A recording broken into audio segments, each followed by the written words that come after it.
Esto es un problema. Tengo que asimilarlo y entender qué está pasando. Si el presidente Trump ve todos los datos de las encuestas, con los que está de acuerdo y que reconoce como precisos, y su base le apoya en los porcentajes de los que estás hablando, parecería una decisión obvia, casi automática, seguir ese camino. Y sin embargo, eso no ha ocurrido. Dentro de un momento te preguntaré por qué, pero mi verdadera preocupación es que tuvimos a Tucker Carlson en el programa hace un par de semanas y dijo que había tenido una conversación parecida con Trump justo antes de que hablara de todo esto. Le expuso todas las razones por las que había todos los motivos del mundo para no iniciar esta guerra, y aún así lo hizo. Aquí está pasando algo que creo que a todos se nos está escapando. Hay algo que redunda en su propio interés, algo que está dentro de su terreno y no está aprovechando.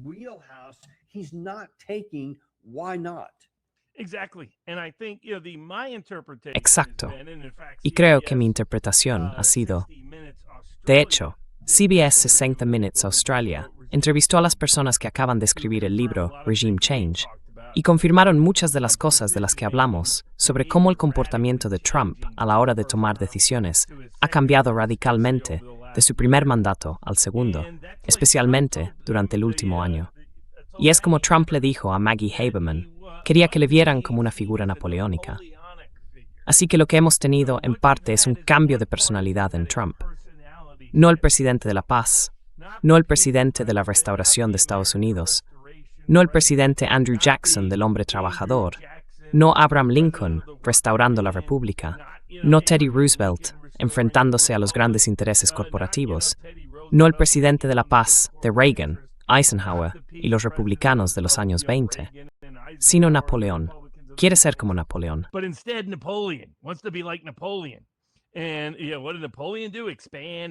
¿Y qué hizo Napoleón? Expandirse, extenderse, aumentar, construir un imperio. Y esa es la mitad de la ecuación.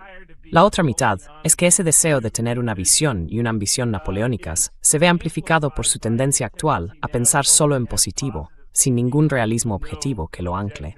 Su razonamiento motivado es ahora tan fuerte que cambia según le convenga. Si quiere que A sea verdad, se inventará los hechos 1, 2 y 3. Si quiere que B sea verdad, se inventará lo contrario de los hechos 1, 2 y 3. Pero acaba creyéndoselo. Ahora confabula constantemente. En cuanto se convence de que vale, quiero volver a entrar, se convencerá de que solo pasarán cosas buenas y de que las malas no pasarán.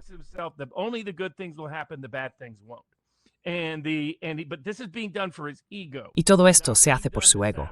No se hace para satisfacer a una base política. No se hace para satisfacer a una clase de donantes. Puede que esas cosas importaran en algún momento al principio, pero ahora no. Tiene suficientes datos, suficiente información y suficientes reacciones como para saber que, políticamente, aquí solo hay una estrategia inteligente: salir, no escalar.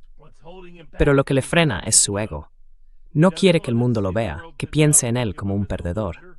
Quiere que lo vean como una figura napoleónica. Y eso alimenta su fabulación y esa mentalidad de demencia ebria en la que recae una y otra vez y que nos devuelve al conflicto una y otra vez.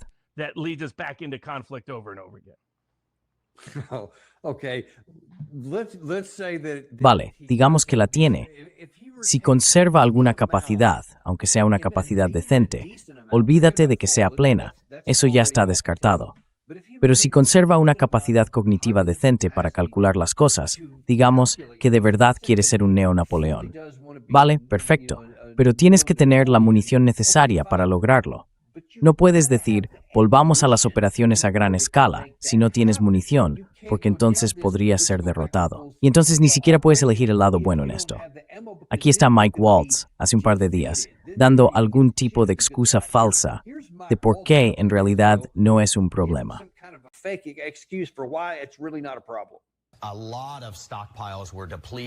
Muchas reservas se agotaron, no solo por lo que dimos a Ucrania durante los últimos no sé cuántos años, 4 o 5 años, y la administración heredó una situación de escasez no solo por Ucrania, sino también por la lucha en curso contra los hutíes bajo la administración Biden y por unas fuerzas armadas debilitadas bajo la administración Biden. Así que han decidido, primero, pasar a nuevos tipos de municiones más baratas, nuevas tecnologías, pero también, con estos nuevos presupuestos de defensa, reconstruir nuestras grandes fuerzas armadas.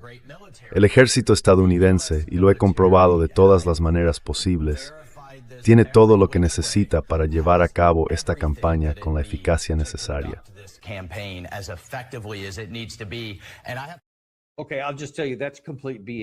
Vale, se lo digo sin rodeos. Esos son completas tonterías. Tenemos mucha munición. No tenemos todo lo que necesitamos para hacer este tipo de cosas aquí. Y déjeme preguntarle primero una cuestión más bien administrativa. Trump cree lo que estaba diciendo Mike Waltz, que tenemos toda la munición que necesitamos.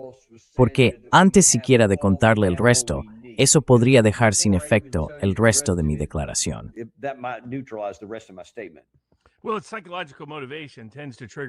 Bueno, su motivación psicológica tiende a activar la confabulación.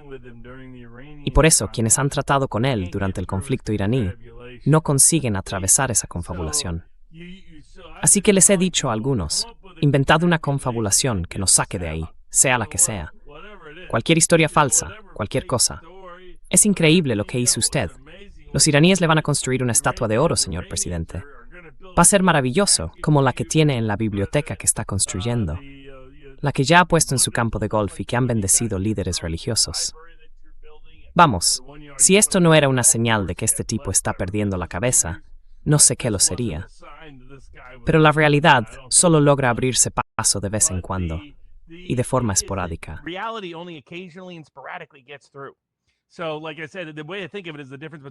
Así que, como decía, yo lo veo como la diferencia entre alguien que está sobrio y alguien que está borracho. Trump a veces está borracho de demencia y otras veces está sobrio y en su sano juicio.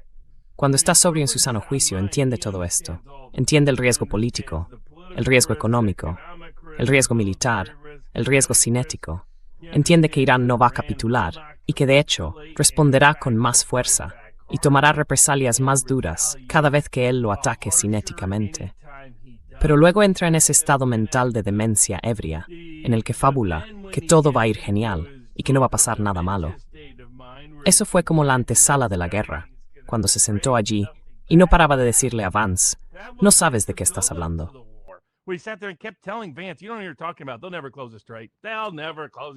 Nunca cerrarán este acuerdo. Nunca lo cerrarán. No sabes de lo que hablas. Y él se lo creyó. Literalmente, todos los demás en la sala le habían dicho, no, eso es correcto, estaremos cerca. Así que, apenas la semana pasada, los servicios de inteligencia volvieron y les dijeron que esto no estaba cambiando nada. Los militares ya lo saben, pero lo que les entró en pánico fue el hecho de que no pueden defender a sus tropas. No pueden defender las bases en absoluto. La inteligencia en tiempo real significaba que no eran más que blancos fáciles. Así que siempre supieron que el esfuerzo militar no estaba logrando nada. Podían verlo en tiempo real.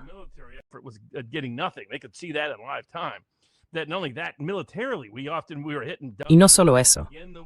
Militarmente, al principio de la guerra, muchas veces atacábamos señuelos. Después, alcanzamos algo en el exterior de una de esas grandes montañas de misiles y la reabrieron apenas 24 o 48 horas después. Quiero decir, nuestro último nivel de impotencia e ineptitud fue atacar puentes sobre ríos secos durante la estación seca. Era como si alguien no supiera que era la estación seca. Así que los camiones simplemente pasan por donde se ha destruido el puente. Menuda tomadura de pelo. Menudo desperdicio de dinero. Fueron $12 millones los que tiramos para destruir un puente que van a reparar en 2 días, con un par de cientos de miles, quizá $10,000. Quiero decir, ni siquiera lo necesitaban, porque no es temporada de lluvias. ¿Quién está haciendo allí los cálculos? ¿La mayor inteligencia artificial o alguien? Persónsefische.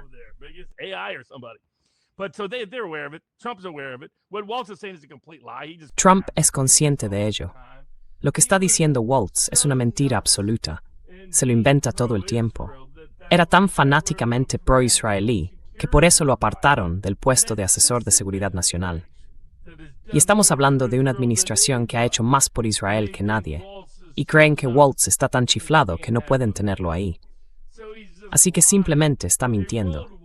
Sacaron a Waltz porque estaba dispuesto a mentir. Fíjense, Kane no estaba haciendo esas entrevistas. Cooper no estaba haciendo esas entrevistas. Vance no estaba haciendo esas entrevistas. A esos tipos les cuesta un poco más mentir con la cara seria sobre esas cosas. Así que las limitaciones militares son reales. So the military limitations are real, but what bothers Trump is not so much Trump. Pero lo que le molesta a Trump no es tanto eso. Trump se monta sus fantasías. Tenemos el mejor ejército de todos los tiempos. Podremos arreglar esto rápidamente. Aunque, cuando está en su sano juicio, sabe que no es así. Lo que le preocupa son las bajas. No le gusta que estén ahí, como blancos fáciles. No quiere ver cómo se acumulan las bajas. Esa es parte de la razón por la que lo han ocultado, no solo al público. También se lo han ocultado a Trump. ¿Cuánta gente ha resultado herida en este conflicto? Las muertes bajo Hegseth han sido especialmente graves en ese sentido. Va a ser una de las cosas que le avergüencen más adelante si los demócratas recuperan la Cámara de Representantes y el Senado. ¿Tiene alguna idea de cuál es esa cifra? Públicamente hemos dicho que son alrededor de 500 heridos en total y 18 muertos. ¿Tiene alguna información distinta? Las bajas se cuentan por miles. Sé que, antes de que empezara el conflicto, pensaban que tendrían más de 10.000 personas gravemente heridas, no muertas, si esto se prolongaba más de 6 meses. Creían que los muertos estarían en torno a las decenas de miles. Pero, en cuanto a las bajas, es decir, solo los heridos, que inicialmente no tienen que comunicar, lo que he oído es que esa cifra ya está en los miles. Y han estado intentando ocultarlo todo lo posible. Algunas de las heridas y lesiones son de las que permiten mantener viva a la persona, pero realmente no esperan que pueda volver a ser funcional. O bien tendrán discapacidades, o acabarán muriendo. Puede que sea dentro de 6 meses, 1 año o 2 años, porque estamos hablando de algunas lesiones cerebrales y cosas así. Y han estado ocultando todo eso, tanto como han podido. En realidad, eso es más cosa de Hegseth que de nadie. Hegseth ha estado mintiendo todo el tiempo sobre cuál era nuestra escasez de munición. Y Hegseth ha estado mintiendo todo el tiempo sobre cuánta gente ha resultado herida. Ahora bien, a menudo pueden mantener a ciertas personas fuera de la vista. Aún tenemos muchos de esos contratistas, ya sabe, en Oriente Medio. Así que muchos contratistas no aparecen oficialmente en determinadas listas de discapacidad del Pentágono. Pero algunos de ellos... Pero quiero decir, creo que... ¿Quién era? Creo que fue Larry Johnson. Larry habló de... Bueno, 2 cosas. Una, están trasladando en avión a unos 150 sanitarios a ese lugar en Alemania. Bueno, eso por sí solo suele significar alrededor de 500 bajas adicionales, graves o muy graves.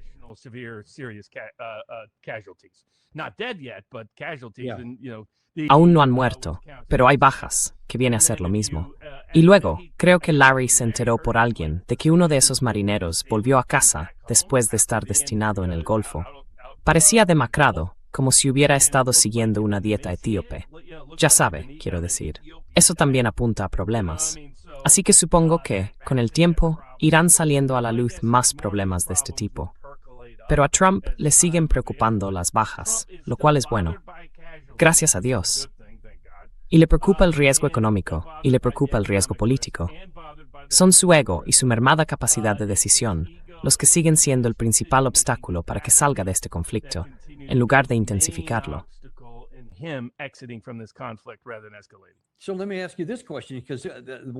Déjame hacerte esta pregunta, porque lo que has descrito encaja con lo que hemos visto. Por ejemplo, el presidente Trump, sobrio y sensato, fue quien firmó el memorando de entendimiento el 17 de junio e hizo comentarios muy racionales. Oye, no quería ser Hoover y llevarnos a una depresión, y nuestra reserva estratégica de petróleo iba a estar en niveles críticamente bajos en unas 4 semanas. Así que teníamos que tomar esta medida, y la tomamos. Y ahora parece que ese Trump ha vuelto a quedarse dormido, o algo así. Así que la pregunta es, ¿en qué momento alguien más dirá, oye, si el Trump equivocado va a tomar aquí la decisión de volver a una guerra a gran escala, cuando no tenemos la munición ni las armas, ¿crees que alguien finalmente dará un paso al frente y hará algo dimitirá, dirá que no públicamente, dará la voz de alarma sobre esto o algo parecido. Porque la cuestión es la siguiente.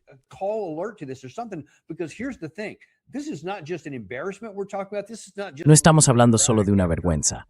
No se trata simplemente de salir de Irak después de, ya sabes, 2011, o de Afganistán después de 20 años.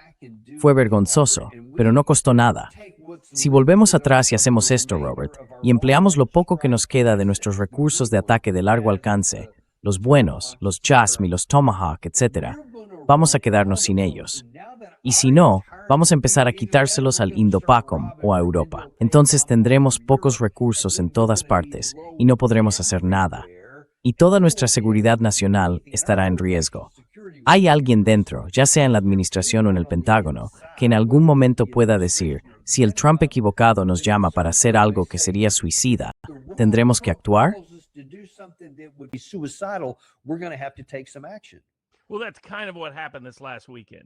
Bueno, eso es más o menos lo que pasó el fin de semana pasado. Trump, aunque estuvo yendo y viniendo durante toda la semana, al final de la semana se había comprometido con un ataque masivo e incluso lo había autorizado. Y luego dio marcha atrás. Primero, no quiero que nada eclipse la aparición del viernes. Y después, durante el fin de semana, fue como, bueno, quizá debería replantearme todo esto y ver qué pasa durante la próxima semana. Eso fue porque Vance ha seguido presionando para que la administración se retire. Por eso es el objetivo constante de todos estos ataques. Para quienes tengan dudas al respecto, hay una razón por la que existe esta campaña constante contra Vance en los medios de Murdoch y en otros ámbitos relacionados. Es porque saben que él es la única voz que defiende de forma constante la salida, la salida, la salida.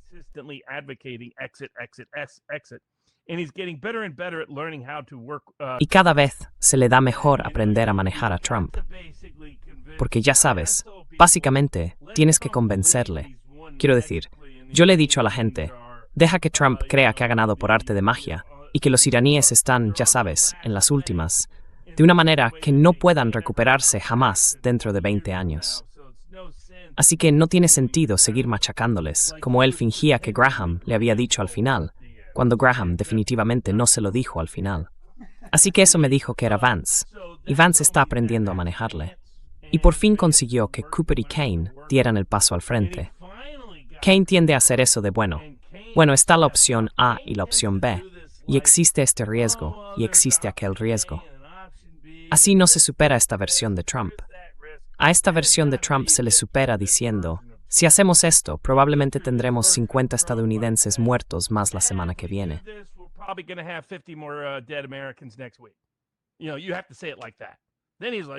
Hay que decirlo así.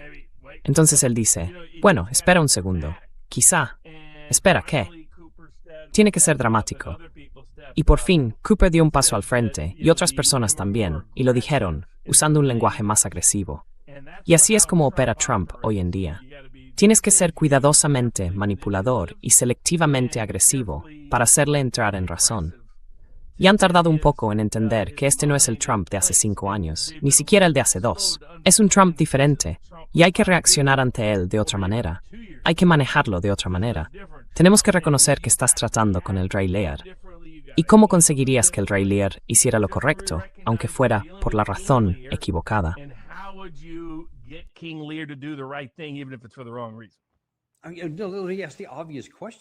Déjeme plantear la pregunta obvia. No podemos seguir confiando durante un par de años más en que estas personas, en los niveles más altos, intenten averiguar cómo manipular o hablar con el Trump que esté despierto en cada momento. Quiero decir, hay muchas otras cosas en juego que podrían salir mal. Bueno, ¿nunca te preguntaste qué pasaría si tuviéramos a un Rey Lear como presidente de Estados Unidos? ¿Nunca te dio curiosidad? ¿Es experimento mental? Experimento mental me parece bien, pero madre mía. Sí, eso es un programa de telerrealidad. Quiero decir, piensa en el drama. Cada próximo miércoles las audiencias subirán porque quizá vayamos a una guerra nuclear. Quizá no. Quizás solo vayamos a una guerra nuclear parcial. Sí, no, es aterrador. Es absoluta y totalmente aterrador. Vance le ha dicho a gente que alterna entre llorar y reír porque no puede. Recordad que Vance es un chaval. Solo lleva haciendo esto 3 años, 4 años. No es en absoluto un político de carrera. Quiero decir, es de los Apalaches. Y en la parte de los Apalaches de la que él es, creo que allí arriba lo llaman Appalachia, como explicó Thomas Massey. En el norte es Appalachia. En el sur es Appalachia, de una forma o de otra. De ahí es de donde viene.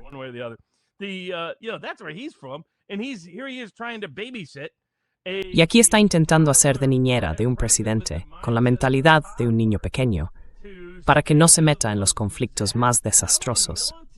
No solo conflictos militares y bélicos, sino también económicos. Quiero decir, eso es lo que hace que esto sea tan singular. La guerra de Corea no supuso grandes riesgos económicos directos para la economía mundial. La guerra de Vietnam no planteó un gran riesgo global. Ni siquiera la guerra de Irak supuso un gran riesgo global para la economía. Planteó algo más de riesgo económico que las otras, pero ni de lejos lo que plantea una guerra con Irán. Y no solo eso. Te da una idea de lo locos que están nuestros tipos del Estado profundo. Están intentando escalar con Rusia y Ucrania. Están intentando escalar con Irán y Estados Unidos. También están intentando escalar con Líbano. Les gustaría que hubiera otra vez una guerra civil entre Líbano y Hezbollah.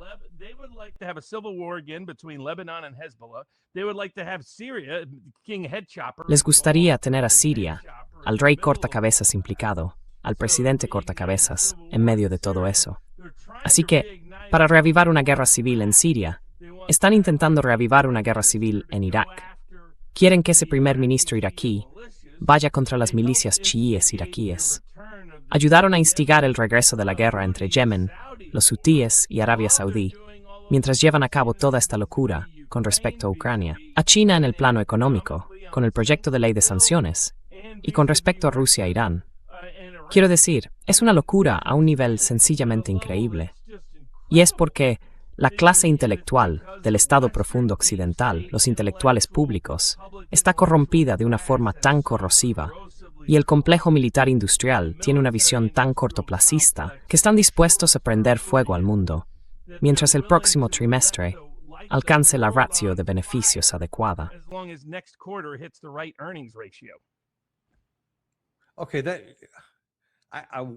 De acuerdo, quiero discutir contigo, pero mientras dices todas estas cosas, veo en mi mente los titulares de cada una de ellas, pasando como destellos. Así que lo veo, se está desarrollando justo delante de nosotros. Evidentemente, para el vicepresidente Vance es una lucha titánica intentar navegar por ese Rey Lear. No puede hacerlo. ¿Quién puede enfrentarse a todo esto?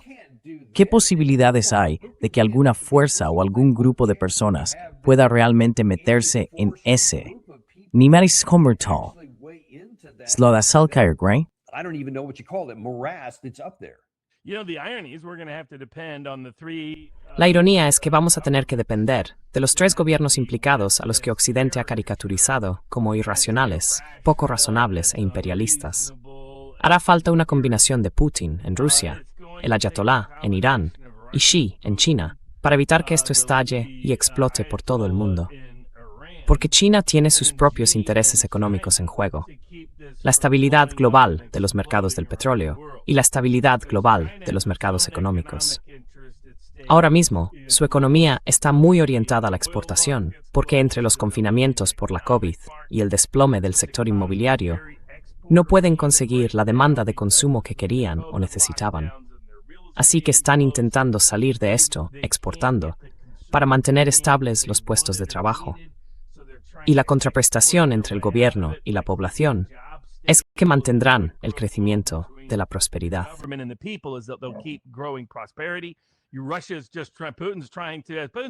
Rusia, simplemente, Putin está intentando. Putin ha dejado claro. Quiero decir, no paran de empujarle hacia una línea más dura y una posición más dura. Es una locura multiplicada por 1000. Pero Europa no va a parar. El Estado profundo estadounidense no va a parar. Y cuando tienes a un Rey Lear al mando en Estados Unidos, vas a tener que depender de todos esos otros líderes para que sean capaces de mantener la calma en el mundo y evitar que todo nos estalle encima. Así que es increíble que sean ellos de quienes vayamos a tener que depender. Por otro lado, Si vas a depender de 3 civilizaciones para sobrevivir y ayudarnos a todos a sobrevivir en el proceso, apostar por los rusos, los persas y los chinos probablemente no sea tan mala idea. Betting on the Russians, the Persians, and the Chinese probably isn't all bad.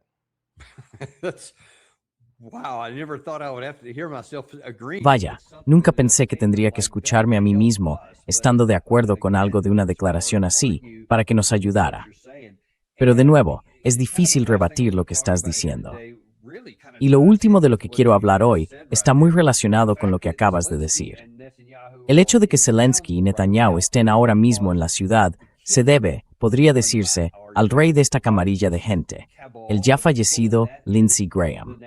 Y déjame poner este breve fragmento de audio de, supongo, un documental que se estaba rodando y que resume bastante bien qué es lo que valoran estas personas. Prácticamente todo lo que tenían ha quedado ya fuera de servicio. Su cantidad de misiles está bajando mucho. Mira lo que hemos hecho aquí. Casi me pongo a llorar. Quiero decir, ¿cuánto tiempo llevamos impulsando esto? Llevas años impulsando esto, ¿verdad? Así es. Ya está aquí. He hablado con Trump esta mañana. Bueno, está entusiasmado. Es lo mejor que he hecho nunca. Le encanta volar cosas por los aires. Así que ya sabes, había mucha gente dentro que no quería hacerlo. He tenido mis dificultades. Pero el presidente Trump, cuando se concentra, escucha. Hace buenas preguntas, no tuitea. De hecho, apenas ha tuiteado. Sin dramas. Ha sido un gran presidente en tiempos de guerra. Anoche dije que Trump y Bibi son como Roosevelt y Churchill. Quiero decir, son los 2 hombres adecuados para enfrentarse a esta maldad. Enfrentarse por el mal.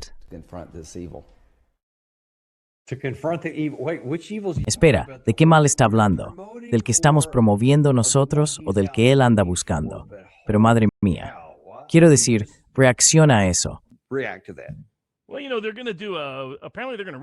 Bueno, ya saben, al parecer van a rebautizar una de las bases navales de Carolina del Sur con el nombre de Lindsey Graham. Podría hacer algunos chistes muy groseros sobre cómo la van a rediseñar, pero me los guardaré para más tarde. Pero eso les da una idea de la reina de los halcones de guerra, a quien estamos dedicando un funeral de Estado. Y recibí algunos comentarios de ciertos círculos conservadores. Me decían, mira, ha fallecido, reconócelo y respétalo. Y yo les dije, no. Este hombre es más responsable de más asesinatos, más muertes y más caos en todo el mundo. Niños muertos, mujeres muertas, civiles muertos, seres humanos muertos que nunca tendrían que haber muerto, que cualquier senador de la historia de Estados Unidos. Es una maldita desgracia para el legado de los Estados Unidos de América.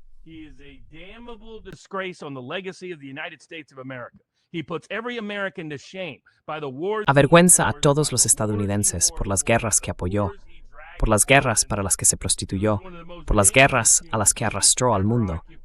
Fue uno de los seres humanos más peligrosos que han ocupado jamás una posición de poder. Así que su muerte debería haber sido, su funeral de hoy, debería haber sido el momento de enterrar al Estado profundo 6 pies bajo tierra. Y en cambio, lo están utilizando, y el Estado profundo lo está utilizando como excusa para resucitar una vez más todos los peores y más horribles instintos e impulsos que Lindsey Graham representó ante el mundo, en lo personal, en lo profesional y en lo público. Y esperemos que el presidente Trump elija el camino sensato y sobrio, en lugar del camino delirante, borracho y peligroso que Lindsey Graham representó durante toda su vida, y que personificó, individualizó y manifestó. Tenemos que volver a la América de la República, no al gobierno del senador Lindsey Graham.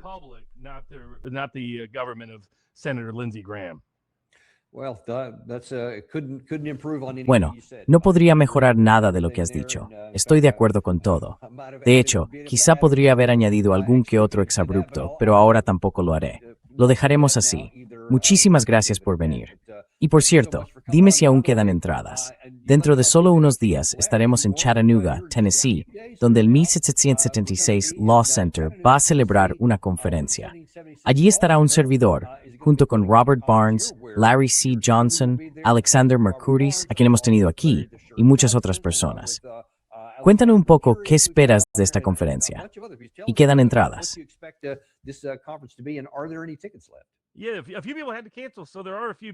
Sí, algunas personas han tenido que cancelar, así que quedan algunas entradas. 1776 lawcenter.com. Es un evento de 2 días. Es una recaudación de fondos para el 1776 Law Center, que apoya casos y causas desfavorecidos, casos y causas de denunciantes, desde Brooke Jackson y la doctora Bowden, en el ámbito de Maha, hasta personas como Jim Webb y Joe Kent, en el ámbito militar, Amos Miller, el granjero Amish, los chicos de Covington, de todo, libertad alimentaria, libertad médica, libertad financiera, libertad política, causas en el Tribunal de la Opinión Pública y en los tribunales de justicia. Y esta es su principal recaudación de fondos.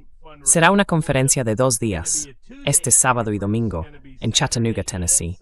Más de una docena de ponentes invitados, entre ellos, por supuesto, Daniel Davis, Larry Johnson, Alexander Mercouris y Alex Christoforou, que vendrán desde Londres y Chipre.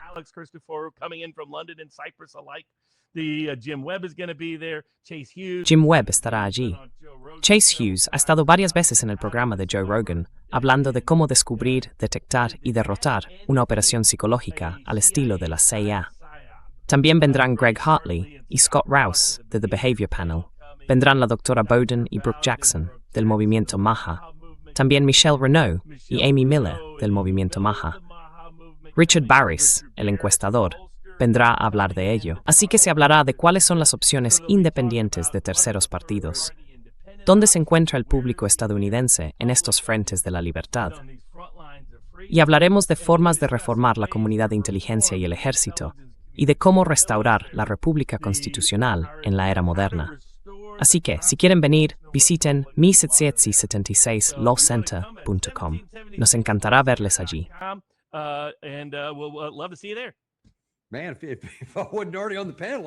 Vaya, si no estuviera ya en el panel, pagaría por ir a verlo. Suena genial.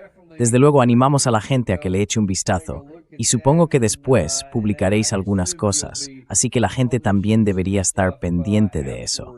Absolutamente. Perfecto. Tenemos ganas de veros allí dentro de unos días. Y quizá algunos de los que nos estáis viendo ahora mismo nos veáis allí a todos también. Tenemos ganas de veros allí y nos veremos con todos vosotros en el próximo episodio de Daniel Davis Deep Dive.